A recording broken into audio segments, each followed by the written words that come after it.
ఈ కొండగట్టు గిరి ప్రదక్షిణ వ్యవస్థాపకులు స్వామి సురేష్ మహారాజు గారికి ప్రత్యేక కృతజ్ఞతలు ధన్యవాదాలు తెలియజేస్తూ ఇలాంటి మహత్తర కార్యక్రమము చేపట్టి కొండగట్టు గిరి ప్రదక్షిణ ప్రారంభానికి ఒక దైవత్వానికి హిందువులకు ఏకం చేయడానికి ఐక్యత చేయడానికి ఈ గిరి ప్రదక్షిణ స్టార్ట్ చేయడం జరిగింది.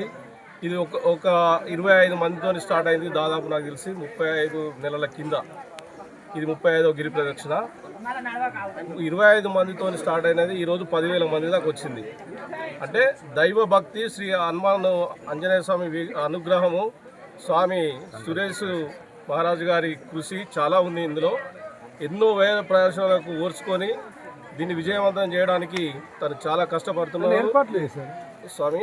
అయితే ఒక్కొక్కటిగా అన్నీ ఒకసారి అంటే కావు. ఒకసారి ఇప్పుడు 25 కిలోమీటర్లు 30 కిలోమీటర్ల రహదారిని 8 కిలోమీటర్లు దాదాపు 7 నుంచి 8 కిలోమీటర్లకు పరిమితం అంటే అయింది. అది ఏర్పాటు చేయడమే. చాలామంది భక్తులు మేము ఇది చేస్తాం అది చేస్తాం అని అంటున్నారు కాబట్టి ఒక రూపానికి రాలేదు కాబట్టి మేము కూడా ఎక్కడ ఏది ఏర్పాటు చేస్తే అది వృధా అవుతుందో అనే ఆలోచన మీద కొంచెం మేము ఓపిక పడుతున్నాము. శివాలయం కాడ ఆలయం కట్టడం కానీ, బొజ్జపోత అన్న దగ్గర అది దాని గణేశుని విగ్రహం పెట్టడానికి కానీ చాలామంది దాతలు ఉన్నారు.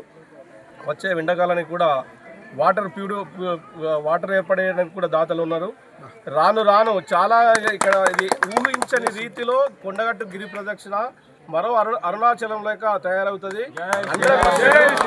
అది శ్రీరాముని అనుగ్రహం, ఆంజనేయ స్వామి దైవం, సురేష్ మహారాజు గారి కృషి వల్ల ఇది కొనసాగుతుందని తెలియజేస్తున్నాం. జై శ్రీరామ్.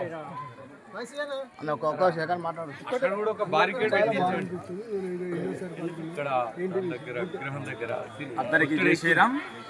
ముందుగా మనం భక్తులందరూ కూడా గౌరవనీయులైనటువంటి పూజ్యులు సురేష్ ఆత్మారాం మహారాజ్ గురువు గారికి వారికి ఎన్ని మార్లు పాదాభివందనం చెప్పినా కూడా అది చాలా తక్కువే. ఎందుకంటే ప్రతి ఒక్కరూ ఇంటిలో ఒక 3-4 సభ్యులున్నా కూడా మిగతా వారి గురించి కూడా మనం పట్టించుకునే సందర్భాలు ఎన్నో ఉంటాయి.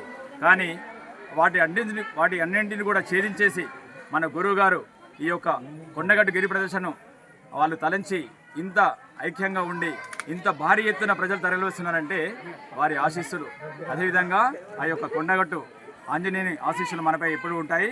ఇంకా ముందు కూడా మనతో పాటు మనందరినీ కూడా మన వాళ్ళందరినీ, స్నేహితులని, బంధువులని అందరినీ కూడా ఈ యొక్క కొండగట్టు గిరి ప్రదర్శనకు తీసుకురావాలని చెప్పేసి అందరికీ కూడా పేరు పేరున చెప్తూ అందరికీ జై శ్రీరామ్.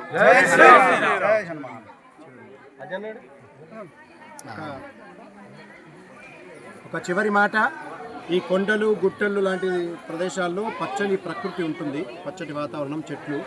దయచేసి ఎవ్వరు గిరి ప్రదక్షిణకు వచ్చినా నా రిక్వెస్ట్, ఖచ్చితంగా ప్లాస్టిక్ అవాయిడ్ చేస్తూ రండి.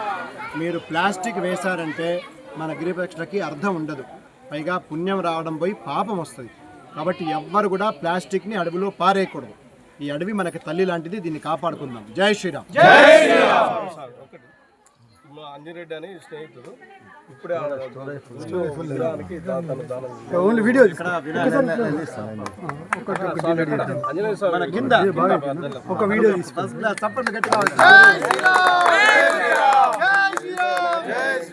ఇప్పుడే